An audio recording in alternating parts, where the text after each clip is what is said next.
So on the success of your records, in February of 1981, you became a member of the Grand Ole Opry, correct? Right, correct. Would you consider achieving Opry member status a milestone in your career? Oh, it's one of the highlights.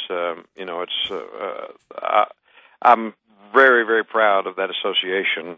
Coming up on 28 years this February since I joined. Hard to believe, but yeah. Congratulations. The Opry is the mother church of country music, and so yeah, I'm very proud of that. Do you remember who inducted you? Porter Wagner. Porter Wagner. Jim Ed Brown introduced me the first time when I guested on the Opry. And then some months later, when we became a member, Porter is the one who actually brought me on in the induction. I had to ask because I've asked a few of the other Opry guys when they've come on the show, and some of them don't remember who it was. Well, they didn't make it the big deal. For years, I labored under the false memory, really, that it was Roy Acuff that inducted me. And then I came across a tape of that night, and sure enough, it was Porter. But they did. Now we make a big deal out of it. I mean, there's a lot of media attention prior to the induction. I just inducted Craig Morgan this past weekend, and there was weeks of pre-publicity for it and a big deal that night and everything, which is wonderful. But back when I came in, it was no different really than having a guest shot. I mean, they just certainly acknowledged the fact that you were a new member as of tonight, but that was about it. I mean, it wasn't a big deal, so it was easy not to remember in a way. Yeah, and of course, Mr. Acuff was a huge fan of your music. Yeah, he was. What a gentleman Mr. Acuff was. He was. That's one of the greatest things in my career is I got to work with he and others that to me were the Opry. The Bill Monroe, Grandpa Jones, Minnie Pearl, Ernest Tubb, Hank Snow. That people no longer with us who really made the Opry, put it on the map, so to speak. And I'm so thankful I got to spend some time with a lot of those people. Because you were really one of the first leaders of the new traditionalist movement. Well, everything goes in cycles. If you look back over all of country music, you'll find that to be true. There are cycles and phases that you can associate certain people with. And yeah, it's true. The Urban Cowboy movie came along, and a lot of folks say that myself and Anderson and John Anderson, we all got started in that urban cowboy time, and but brought back a traditional sound quite a bit. And now you continue to perform regularly on the Opry, as you said. I'm there. We still do 80 shows a year roughly on the road, and then I fill in the blanks with the Opry. I'm there more in the winter months. We've slowed down quite a bit on the road, although we do have a couple of more shows before the year's out. And so through the winter months, I'm there an awful lot. But I'm in and out. We have more opportunity. Now we do a Tuesday night show at the Opry, and we're soon to add a Thursday to that next year. So, oh, wow. So those off nights, I mean, usually those of us who are still on the road, we're gone many weekends, but we are home in the middle of the week. And so those days give us an opportunity to check in with the Opry a little more during the busy months. And you said you recently inducted Craig Morgan. I know probably some of the listeners that saw it on television like I did. Right. But would you mind just sort of recapping that a little bit for us? Because I know he's a huge fan of your music. Well,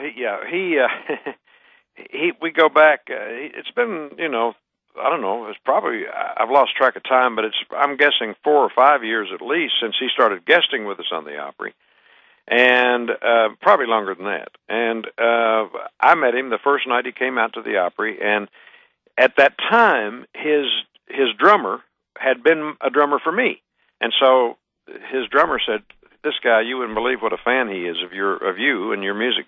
And he said, "Would you mind coming in and let's surprise him back in the dressing room tonight?" And so I walk in on him, and he just becomes flabbergasted. I gave him a pair of glasses that night, and we just went from there. And we became fast friends from that point forward, and we've ended up hunting together and doing other things and so forth. And for a long time, Craig could tell you, he guested with us an awful lot, and he could tell you for a long time, up to at least the 150 mark, which number performance, it was that night, any given night. He just loved it so much, and he wanted to be a member for so long. And so when they called me and said, well, we're going to finally make him a member, I was just thrilled. And I said, well, I want to get in on surprising him with it all, and if I can, be there for the induction and put him in. So all that worked out, and it was a great night. Now, have you ever inducted anyone before? Yeah, I've been a part of a couple of different ones. The other memorable one, though, was Johnny Paycheck, and it was great to get to do that. I was so thrilled that Johnny got himself straightened up and cleaned up enough and so forth, and he got to be on the Opry there for the last 3 or 4 years of his life before his health failed him again. And I was glad for him, thankful that he got to kind of wrap his career up that way. Yeah, that was really a great thing. I sure miss hearing his music. He was. Oh yeah, he was.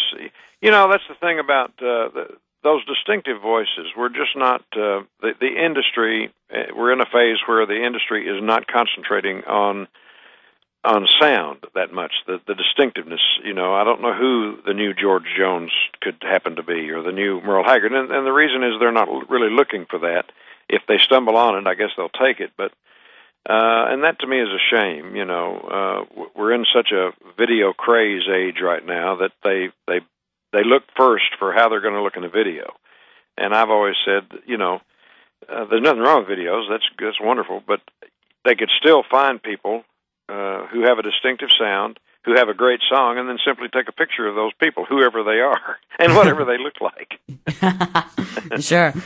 And you've also appeared on many television shows throughout your career. We just mentioned Grand Ole Opry Live, but back when they had Backstage at the Grand Ole Opry, you used to appear on that program, and Hee Haw, and Nashville Now, and many, many more. Do you have a most memorable television appearance?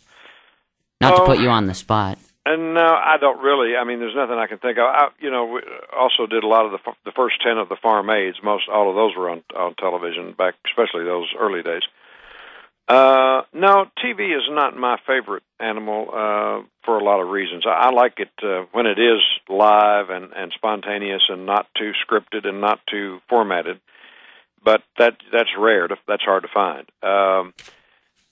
I am excited about the RFD channel, which is now on the air, and they seem to be kind of poised to maybe become a new TNN, if you will. You can now see Crook and Chase and Ralph Emery on that channel once a week. Marty Stewart has a new show starting this Saturday night, as a matter of fact, on RFD, and it's going to be reminiscent probably of some of those old 30-minute shows like Porter Wagner used to do, and Pop Goes the Country, and some of those. Yeah, I remember he was telling me Connie Smith is going to be a regular member on the program. Yeah, Connie, his band, Leroy Eddie Troy. Stubbs, the great Opry announcer, is going to be a full-time part of it. And I think this first show will feature little Jimmy Dickens, who's kind of our last bridge to the old age in the Opry. I think his 60th anniversary is coming up, isn't it? He was celebrating it Saturday night at the Opry. Yeah. Well, he's just one of my favorites, too. I've had the pleasure to get to know him a little bit in my time in Nashville, and it's just a great... He's incredible. The very first songbook, back to those, we were talking about the guitar lesson days, the very first songbook, I think, that I bought, or one of the first, was Little Jimmy Dickens Songbook #1 when I was a kid. And, I'd go home and learn those songs, and, of course, years later, he signed not only that one, but the other songbooks of his that I bought back when I was a kid. It was great.